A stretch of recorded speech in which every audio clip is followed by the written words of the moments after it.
They were the ultimate warriors, bred for battle and forged in discipline, feared by all who dared to face them. Ladies and gentlemen, this is Pantheon mythology, and today we're tackling the question, why are the Spartans so legendary? If you too want to be feared by all, check out Pantheon Apparel, our clothing brand inspired by myths and legends from around the world. We ship worldwide and are rated excellent on Trustpilot. Link in the description. Right, on to battle.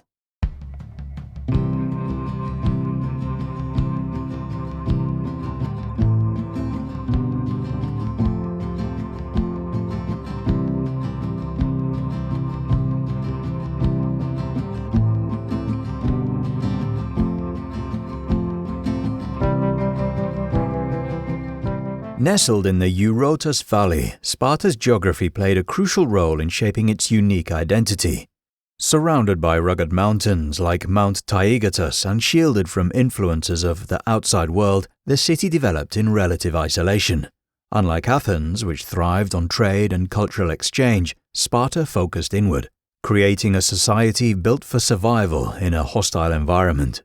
This geographic isolation not only protected Sparta, but also forged a community deeply committed to self-reliance and discipline. The turning point in Spartan history came with the reforms attributed to Lycurgus.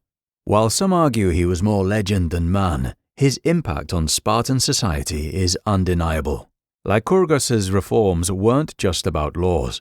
They were about transforming every aspect of life. His vision for Sparta was radical. A society that prioritized strength, unity, and equality among its citizens. To achieve this, he implemented the Great Retra, a set of principles that laid out the foundation for Spartan governance. Sparta's political structure became one of the most unique in the ancient world.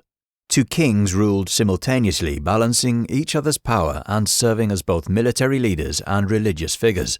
The kings were advised by the Gerousia, a council of elders whose experience and wisdom guided decision-making. Meanwhile, the Apparel, an assembly of Spartan citizens, provided a voice for the people, though it was carefully controlled to maintain order and discipline. This balance of power ensured stability, allowing Sparta to avoid the political chaos that often plagued other Greek city-states. Lycurgus didn't stop at governance. He overhauled the economy, introducing land distribution to eliminate wealth disparities among Spartan citizens. Gold and silver currency were replaced with iron bars, which were deliberately cumbersome to carry and use, discouraging greed and luxury. This move forced Spartans to adopt a life of simplicity, rejecting opulence in favor of practicality and communal strength. Even food became part of the Spartan ethos, with communal dining halls ensuring equality and fostering camaraderie.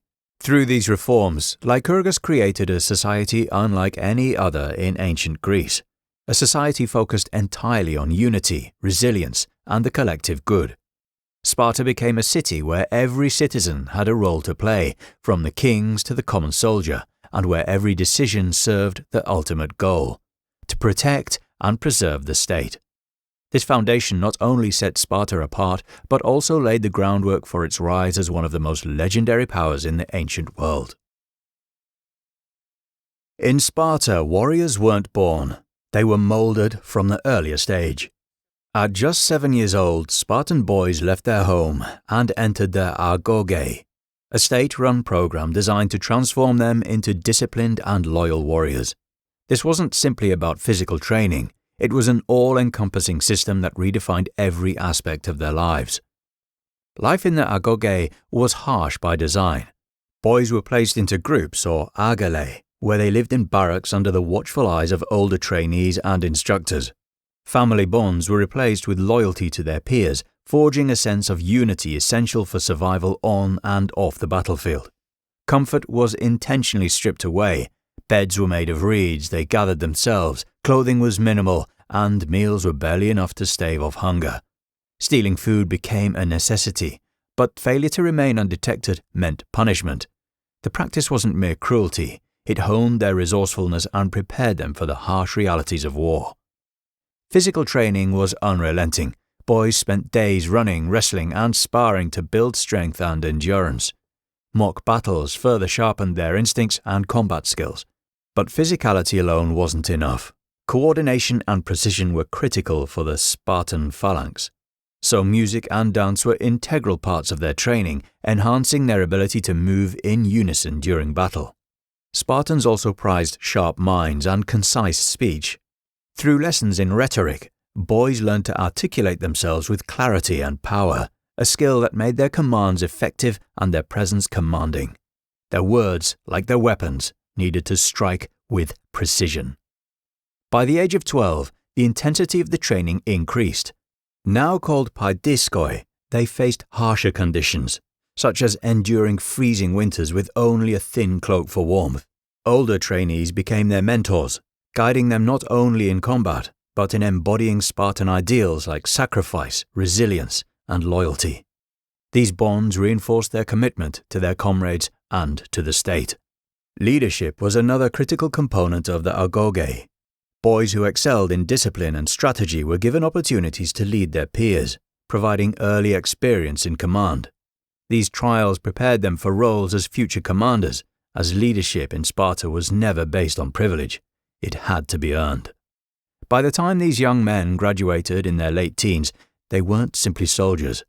They were fully integrated into Spartan society, ready to fight, serve, and, if necessary, die for their city-state. The Agōgē wasn't a training system, it was the backbone of Spartan dominance, ensuring that every man was not only a warrior, but a guardian of their culture and ideals. But it wasn't just the boys who were shaped by Sparta's unique system. Spartan women held a status unlike any other in ancient Greece. While women in Athens and other city-states were largely confined to the household, Spartan women were educated, trained, and encouraged to be strong both in body and mind. This wasn't about preparing them for battle, it was about ensuring they could raise and manage a warrior society. From a young age, Spartan girls were given physical training similar to boys, though less intense. They participated in running, wrestling, and even javelin throwing, all designed to build strength and stamina. The reasoning was simple. Strong mothers would produce strong sons. Spartan women were seen as the guardians of the city's future, so their health and fitness were viewed as vital to the state. Education didn't stop at physical fitness. Spartan girls were taught to read and write, skills that were rare for women in much of the ancient world. They were also encouraged to speak their minds, a stark contrast to the silence expected of women elsewhere in Greece. Their confidence and directness became a hallmark of Spartan society. In adulthood, Spartan women managed their estates and households while the men were away fighting. This gave them significant economic power and influence compared to the women in other Greek city-states. They could own property, inherit wealth, and even oversee the agricultural workforce of helots. This level of autonomy was almost unheard of in the ancient world. While their primary role was to support the warrior state, Spartan women were far from passive. They were pillars of strength, independence, and resilience, ensuring that Sparta's values extended beyond the battlefield and into every corner of society. Spartan warriors may have been legendary, but they didn't keep their city running alone. That job fell to the helots, an enslaved class who were the backbone of Spartan society. Most helots came from conquered regions like Messenia and were forced to work the land, growing food and resources that kept Sparta thriving. Their labor freed up Spartan citizens to focus entirely on training for war, creating the disciplined and professional army we associate with Sparta today. Life as a helot was brutal. They weren't allowed to leave the land they worked, had no personal freedom, and lived under constant oppression. The Spartans were so paranoid about potential uprisings that they created the Crypteia, a secret police force dedicated to keeping the helots in line. This wasn't just about intimidation. Helots could be killed if they were seen as a threat. Imagine living under that kind of pressure every single day. Here's the contradiction at the heart of Sparta. Their legendary warriors, their disciplined society, all of it relied on the helots. The very freedom and strength that Spartans prided themselves on came at the expense of the helots' freedom. And the constant fear of rebellion shaped everything about Spartan society, from their policies to their constant state of militarization. The helot story doesn't often get the spotlight, but it's a crucial part of understanding Sparta. Their labor made the Spartans' legendary status possible, but it came with a cost. a reminder that even the greatest societies often hide deep contradictions. While the Helots handled the hard labor that kept Sparta running, the Spartans built a political system designed to keep everything in balance. This wasn't about simple governance. It was about ensuring stability and unity so the city could focus entirely on what mattered most, creating a society of warriors. At the top of this structure were Sparta's two kings, a unique feature in the ancient world. These kings had clearly defined roles. One king commanded the army during campaigns, acting as a general and strategist, while the other managed domestic affairs, including religious ceremonies and maintaining order within the city. This division of responsibilities allowed Sparta to remain stable even during prolonged wars. By splitting authority, the dual kingship reduced the risk of any single ruler becoming too powerful. The kings were supported by the Gerousia, a council of 28 elders aged 60 or older, along with the two kings themselves. These elders, chosen for their experience and reputation, were responsible for proposing laws, deliberating on key decisions, and serving as the highest court for serious cases. Their lifelong tenure provided consistency and wisdom, which helped anchor Spartan society in tradition while navigating challenges. The Apparel, or citizen assembly, involved all male Spartans over the age of 30. This body voted on laws and policies proposed by the Gerousia, giving the citizens a voice in the state's direction. Unlike Athens, where assemblies were lively and debate-driven, the Apparel's process was straightforward. Citizens cast their vote with a simple yes or no. Although their role was limited, their participation ensured that Spartan men had a stake in the decisions shaping their city. Balancing this system were the ephors, 5 officials elected annually by the citizens. These men wielded considerable authority, acting as a counterbalance to the kings and overseeing the enforcement of laws. The ephors could convene the Gerousia, manage legal trials, and even hold the kings accountable if they overstepped their bounds. Their role was critical in maintaining equilibrium within the government and ensuring no single faction gained too much control. This carefully crafted system ensured Sparta's stability. Each group, the kings, elders, assembly, and ephors, had its own responsibilities, and together they created a society that was cohesive and disciplined. While other Greek city-states like Athens often struggled with political unrest, Sparta's structure kept it focused and united, allowing it to channel its energy into military excellence. Warfare is where Spartans reigned supreme, unmatched in discipline, training, and tactical innovation. At the heart of their dominance was the phalanx formation, a battle strategy that transformed their hoplites into a near impenetrable wall of power. This iconic tactic didn't just rely on brute force, it demanded discipline, precision, and unwavering unity. The phalanx was a tightly packed formation of heavily armed infantry soldiers known as the hoplites. These warriors, named after their distinctive round shield, the hoplon, were the backbone of Greek armies. Each Spartan hoplite carried the aspis, a version of the hoplon, which protected both themselves and the comrade to their left. This overlapping of shields created a seamless barrier, with each soldier becoming a vital link in a human fortress. Armed with a long spear, or doru, and a short sword for close combat, the hoplites advanced in unison, their shields locked and spears thrusting forward in deadly rhythm. The success of the phalanx relied entirely on the cohesion of its soldiers. Even if one man faltered, the formation could collapse, leaving the group vulnerable. This is where the Spartan edge came into play. Years of rigorous training in Agōgē prepared Spartan warriors to fight as a collective force. The phalanx was most effective on flat, open terrain, where its tight formation could maintain its integrity. On such ground, the Spartans moved like a single entity, driving enemy forces back with sheer momentum. However, this rigidity came with weaknesses. Uneven terrain could disrupt the formation, and flanking maneuvers could exploit its lack of flexibility.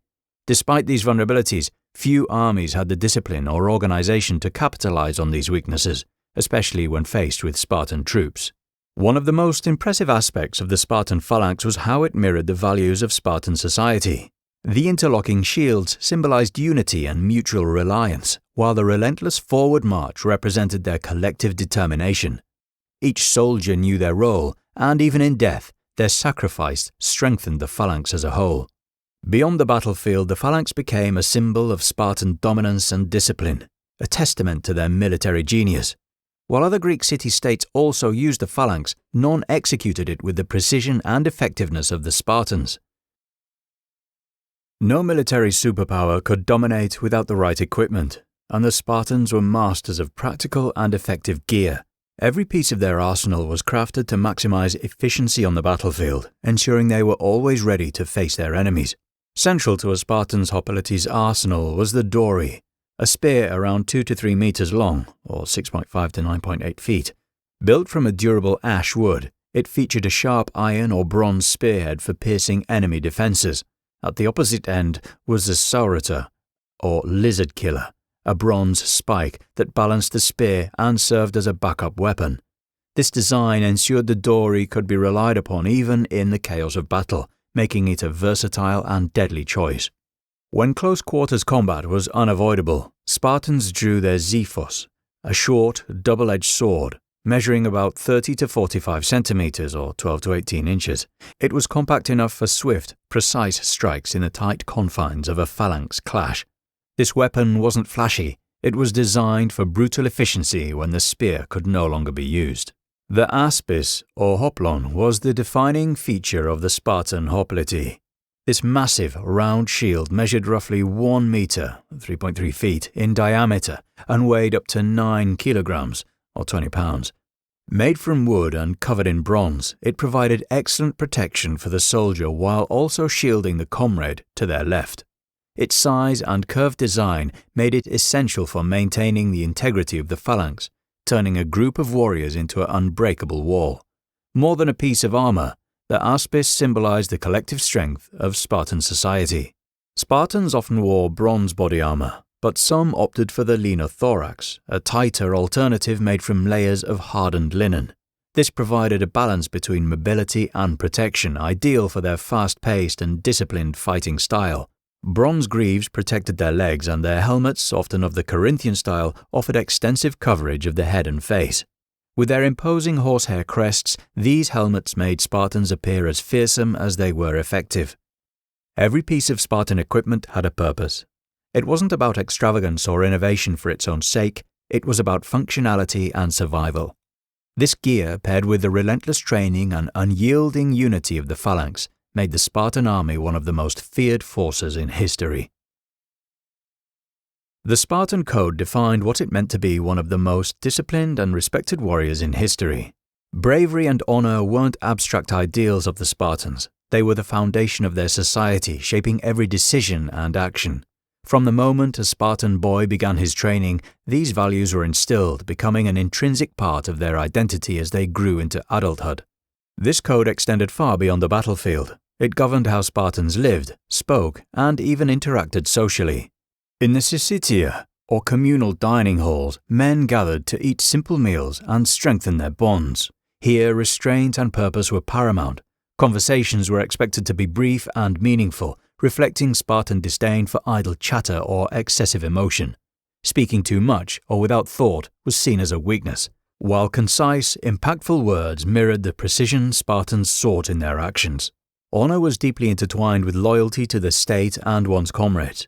Spartans believed their lives were not their own but a part of something greater, the survival and success of Sparta. Before battle, soldiers participated in solemn rituals. These practices were more than traditions. They reinforced the bond between warriors, instilling the conviction that no individual could falter without jeopardizing the collective. Bravery for the Spartans was far more than charging into battle. It was a way of life.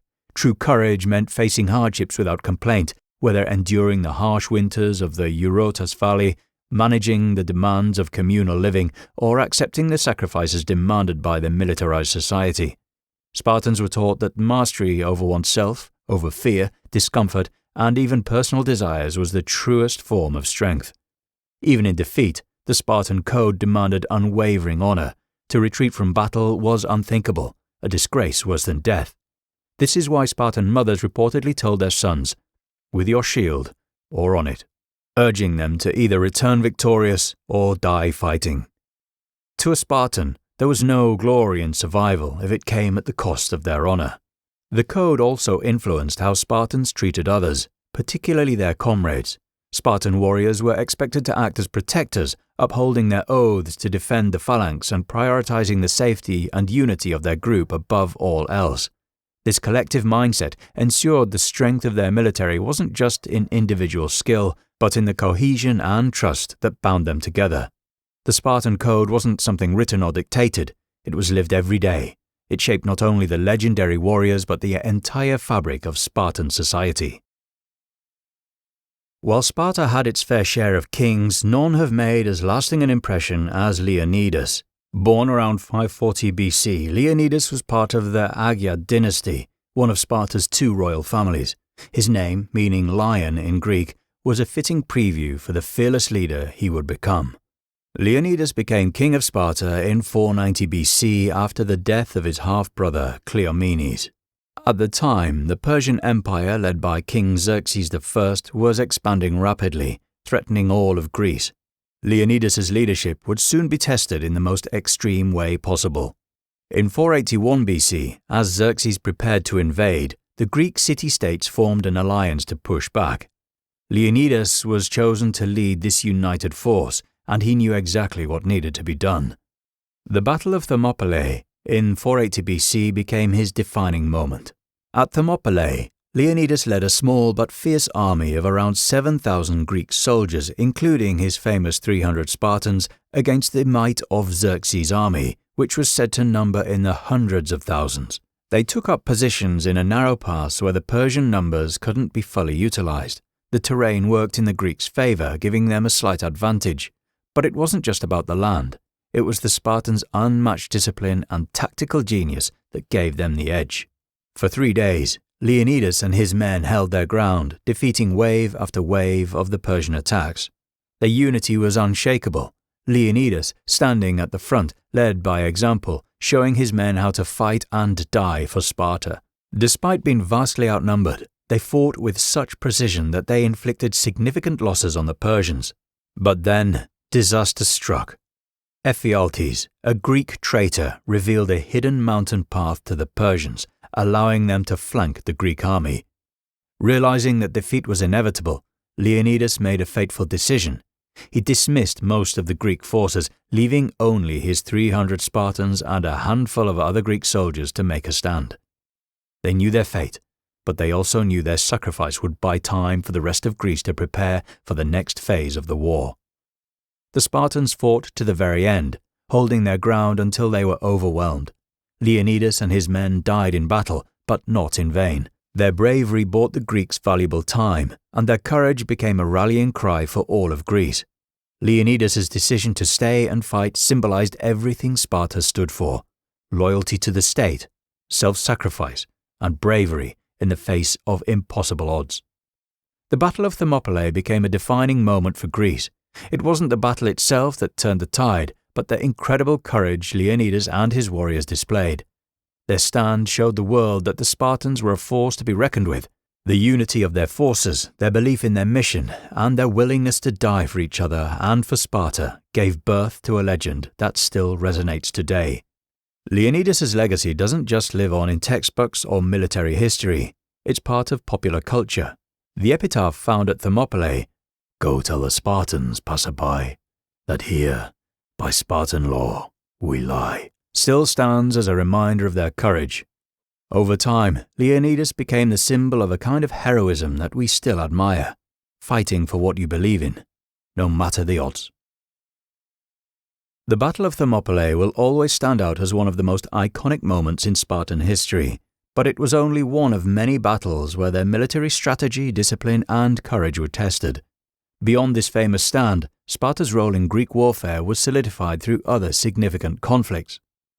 One of the defining moments came during the Peloponnesian War, a prolonged struggle between Athens and Sparta for dominance. While Athens had the upper hand with its wealth and naval superiority, Sparta's land-based military strength, coupled with its alliances, helped turn the tide. By the war's end in 404 BC, Sparta had claimed victory, briefly assuming the mantle of the most powerful city-state in Greece. Whether they were defending their own land or taking on new challenges, Sparta's soldiers proved time and time again why they were feared on the battlefield. It wasn't about one victory, it was about how they fought, how they stayed united, and how they kept pushing, no matter what was thrown their way. Even as their political power started to slip, their military might was something other city-states couldn't ignore. However, all things must come to an end, and the Spartans, as mighty as they were, couldn't maintain their dominance forever. Despite their legendary strength, military prowess, and disciplined society, internal issues began to weaken Sparta from within, leading to its eventual decline. One of Sparta's major issues was its growing population decline. As the number of Spartiate citizens decreased, the city's military prowess faltered. The Spartan system heavily relied on a limited number of full citizens to maintain its warrior class. The rigid nature of their society, which didn't allow for much flexibility or adaptation, meant that when the population shrank, there weren't enough Spartans to maintain the same level of strength and effectiveness. The system had no means of growing its warrior class, while its competitors adapted, using a broader base of citizens and soldiers. At the same time, Sparta's unwillingness to evolve with the times became more and more apparent. Their focus on a militaristic and communal way of life had worked for centuries, but as other city-states like Athens grew in wealth, trade, and naval power, Sparta remained entrenched in their outdated system. The land-based army, though formidable, was becoming less capable against more modernized tactics, and the rise of new military innovations from their enemies left them vulnerable. The Helot system, though a critical part of Sparta's economy, began to present increasing risks as well. The Helots outnumbered the Spartans significantly, and their resentment toward their oppressors grew over time. Spartan society lived under the constant threat of rebellion. As the population of Spartans dwindled, there were fewer warriors to guard against the potential uprisings. This fear drained resources, and the Spartans' military capacity had to be constantly diverted to controlling their enslaved class rather than focusing solely on external threats. The tipping point came in 371 BCE, at the Battle of Leuctra. The Thebans, led by Epaminondas, used their innovative tactic that caught the Spartans off guard and ultimately shattered their military dominance. Instead of attacking head-on, as most enemies had tried, Epaminondas employed an echelon formation. This tactical maneuver involved arranging his forces in a diagonal line, concentrating them on one part of the Spartan battle line. This was a deliberate strategy to exploit a key vulnerability in the Spartan phalanx. The Spartans had always relied on their tight, unyielding formation, where each soldier's shield overlapped with that of his comrade, creating a nearly impenetrable wall. However, their echelon allowed the Thebans to focus their strength on a single point, creating a wedge that sliced through the Spartan line. It was a move designed to disrupt the cohesion of the phalanx, where any weakness in the formation could be exploited, and that's exactly what happened. The Spartans were caught off guard. They were used to their military dominance, where focus was on a balanced and unified approach. The Thebans, however, didn't fight evenly across the battlefield. They applied concentrated force, which began to crumble under pressure. The Spartans' disciplined, tight-knit formation couldn't withstand this type of concentrated attack. As a result, the Spartan flank was shattered, and the rest of the formation began to fall apart. This unexpected breach left the Spartans vulnerable, and the echelon tactic proved to be a game-changer. Despite the Spartans' legendary discipline and training, they were unable to adapt quickly enough to counter the Theban innovation. The battle ended in a decisive victory for Thebes, and it marked the beginning of the decline of Spartan military dominance in Greece. After Leuctra, Sparta never regained its former glory. Though they remained a city-state, they lost their place at the forefront of Greek politics. The defeat exposed the flaws in their system, and their inability to adapt to new warfare strategies left them unable to compete with the more dynamic city-states that had risen in their place. So, why are the Spartans so legendary? At the end of the day, the Spartans are legendary because they embodied the idea of never giving up, no matter how tough things got. They lived by a code that even in their decline continued to inspire the world around them. The way they were trained, fought, and lived, always with purpose and unity, has made them a symbol of courage and determination that still resonates to this day.